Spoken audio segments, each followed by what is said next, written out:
حيث زبائن الكرام الذين سددوا الشطر الأول لاقتناء سيارتهم عبر كامل فروعنا في الجزائر، علما بأن سيارتهم ستصل تبعا ابتداء من يوم غد الخميس إن شاء الله.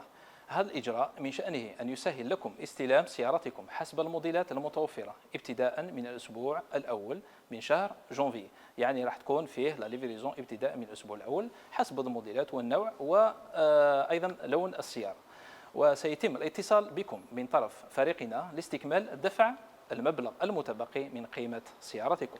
التزاما من شركة أوتو ليدر كومباني كممثل حصري لعلم تشيري في الجزائر، فإننا سنتيح لكم لوحة ترقيم حصرية لسنة الجديدة 2024 لتكتمل تجربتكم معنا. نجدد التزامنا بتحقيق وعودنا عبر تسليم سياراتكم في فترة لا تتجاوز 45 يوم حسب دفتر الشروط. شكرا لثقتكم بنا، ونتطلع لتقديم خدمة استثنائية تلبي احتياجاتكم بكل تفاصيلها.